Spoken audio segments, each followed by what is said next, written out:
Assalamualaikum warahmatullahi wabarakatuh. Perkenalkan, saya Adrianeka Pramudita dari kelas TI 01.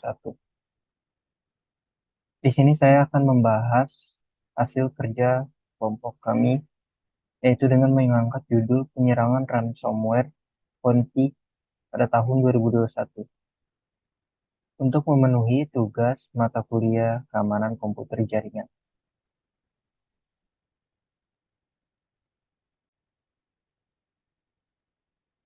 Tim kami berisikan saya sendiri Adrianeka Pramudita dengan NIM 0110221012 dan dengan teman saya yaitu Fatih Fatan Hafiz dengan NIM 0110221006.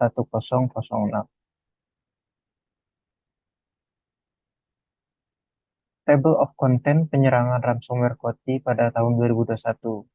Di sini kami akan membahas 5 bagian. Bagian pertama kami akan membahas mengenai apa itu ransomware Conti itu sendiri. Bagian kedua kronologi penyerangan ransomware Conti.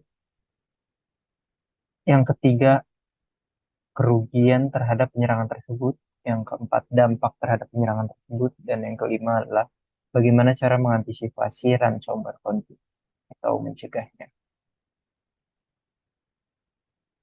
Kita masuk pada pembahasan yang pertama yaitu adalah apa itu ransomware Conti.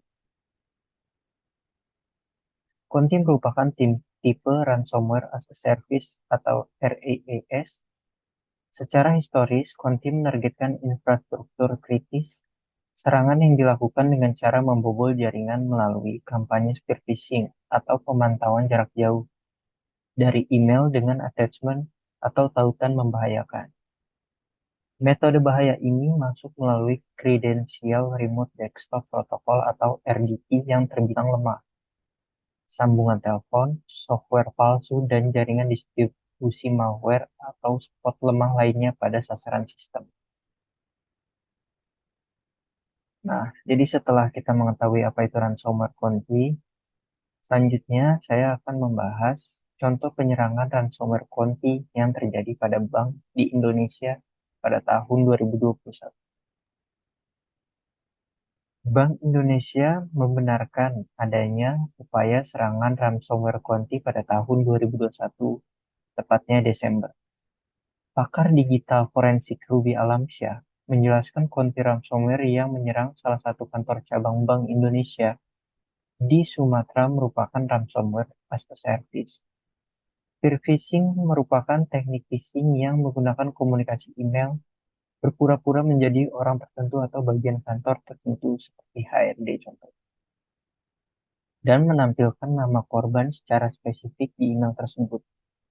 Saat korban mengklik akan menuju ke sebuah website palsu yang berpura-pura menjadi website resmi, seperti login pack pada Microsoft 365 Online contoh. Korban lalu diminta memasukkan username dan password.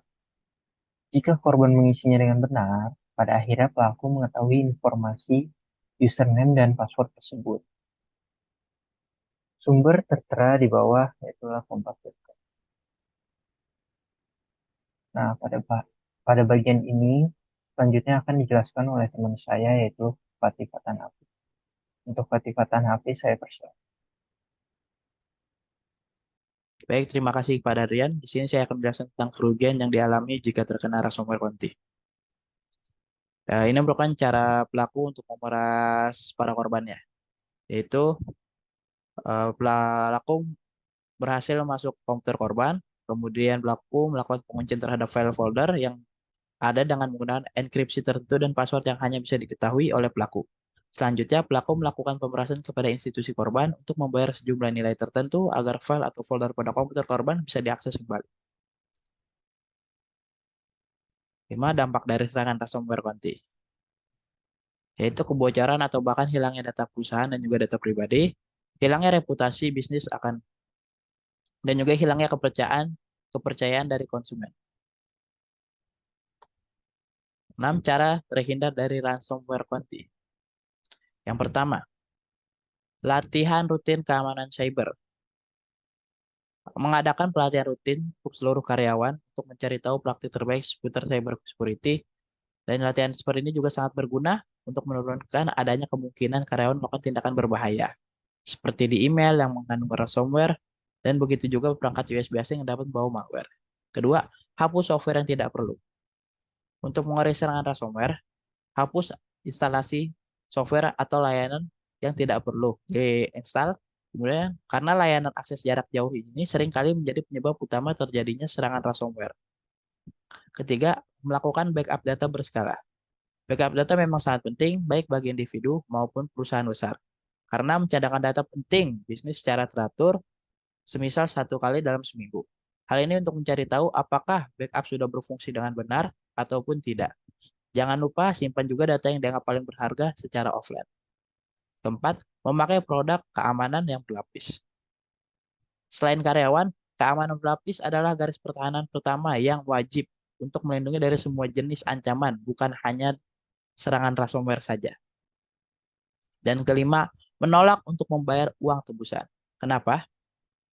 Karena tak ada yang bisa menjamin atas apa yang penjahat dunia maya lakukan sesudah berhasil mendapatkan bayaran tersebut.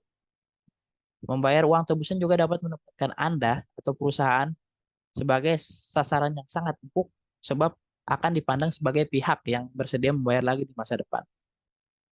Dan yang terakhir kemudian kesimpulan.